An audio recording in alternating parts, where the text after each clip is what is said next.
Հապկում պասիվություն թե ակտիվություն։ Դերևս պասիվություն։ Եվրոինտեգրման կուրսին այո թե ոչ։ Դա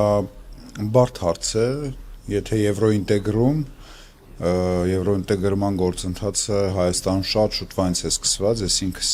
ազգային ժողովում եղել եմ եվրոինտեգրման հանձնաժողովի փոխնախագահ, բայց ձեր հարցերը տենց այո թե ոչ շատ ինձ թվում է բարդ է եւ ես կարծում եմ, որ համենայն դեպս Հայաստանը պետք է Եվրոպայի հետ հարաբերությունները խորացնի, բայց ոչ դա լինի ընդդեմ Ռուսաստանի։ Պարտադիր ժամկետային զինծառայությունը 1.5 տարի թե 2։ 1.5։ Քաղաքական բանտարկյալներ կան թե ոչ։ Ոչ։ Հայաստան-Ադրբեջան սահմանազատումը ըստ 91 թվականի թե ոչ։ Բարդ հարց եք էլի տալի, ինչպես քաղբանտարկյալները, այնպես էլ սա այոյի ոչի ֆորմատ չի, ես ասեմ, բարդ հարցեր եք տալիս այո ոչի մեջ տեղավորելու համար, բայց կա իրավիճակ, երբ այն կա։ Հիմա դա լավ է թե վատ է այլ հարց է, այո է թե ոչ է լրիվ այլ հարց է, ոնց որ նույն էլ քաղբանտարկյալները։ Եկեղեցին պետք է քաղաքական ասելիք ունենա թե ոչ։ Բացարձակ։ Արցախի հարցը փակված է թե ոչ։ Գիտեք, Արցախի հարցը կփակվի այն ժամանակ, երբ որ հայ ժողովուրդը վերջնականապես մոռանա իր պատմությունը, եւ ես չեմ հավատում, որ ինչ-որ մի պահ կգա, որ հայ ժողովուրդը կմոռանա իր պատմությունը։ Նոր թե գործող սահմանադրություն։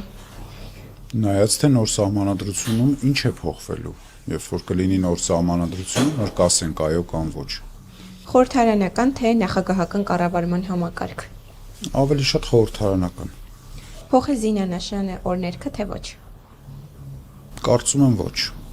Ստորագրել նախաստորագրված խաղաղության պայմանագիրը թե ոչ։ Խաղաղությունը պետք է ստորագրվի, ոնց կարելի է ոչ ասել։ Թուրքիայի հետ սահմանի անհապաղ բացում թե ոչ։ Դա էլ իր մեջ պարունակում է ռիսկեր եւ պետք է հասկանալ ինչ գնով է դա բացվում եւ եթե դա մեր ազգային եւ պետական շահերից բխում է, ապա այո։ Արցախցիների վերադարձ թե հարցը փակված է։ Հարցը փակված չի, այդ հարցը դեռ քննարկվելու է։ Սահմանադրական փոփոխություններին այո թե ոչ։ Նորից ասছি, սահմանադրական փոփոխությունները պետք է իմանանք ինչ փոփոխություններ ասենք այո կամ ոչ։ Թրիփին այո թե ոչ։ Թրիփը շատ բարդ հարց է, այո ոչով ասելով չի, թրիփի մասին մենք բազմաթիվ երկար խոսակցություններ ենք ունեցել։ Ընդհանրապես թրիփը Իրանի պատերազմից հետո ինչ է լինելու եւ